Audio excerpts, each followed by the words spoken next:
Morning, Prime Minister. Is it the newspapers?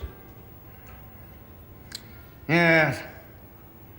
They all say that since my administration came into office, nothing has changed. You must be very proud. That's not meant as a compliment, Bernard. I read all 10 of this morning's London newspapers. There's not a good word about me in 9 of them. But the 10th is better. 10th is worse, doesn't mention me at all.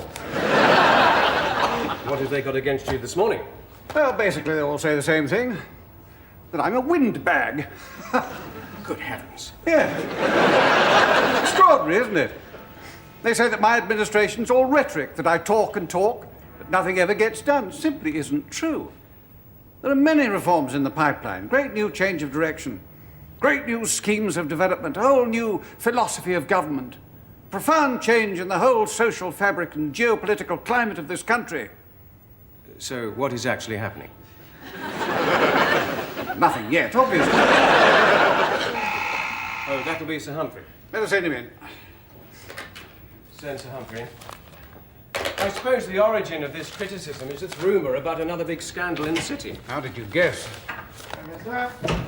Oh, Humphrey, I've decided to respond to all this criticism about a scandal in the city. The press is demanding action. What are you proposing to do? I shall appoint someone.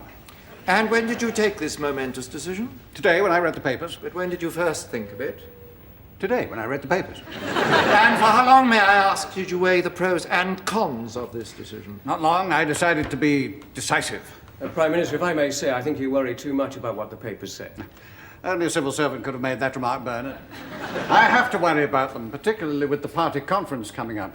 These rumours of a scandal just won't go away, you know. Well, let's not worry about it until it becomes something more than a rumour. I'd just like to show you the cabinet agenda. No, not just now, Humphrey. This is rather more important. With respect, Prime Minister, it is not. The only way to understand the press is to remember that they pander to their readers' prejudices. Don't tell me about the press. I know exactly who reads the papers. The Daily Mirror is read by people who think they run the country. The Guardian is read by people who think they ought to run the country.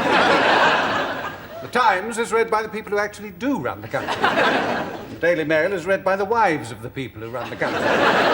The Financial Times is read by people who own the country.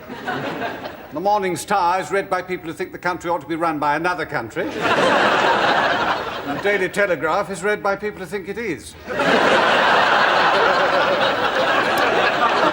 And Prime Minister, what about the people who read The Sun? Sun readers don't care who runs the country, as long as she's got big tits.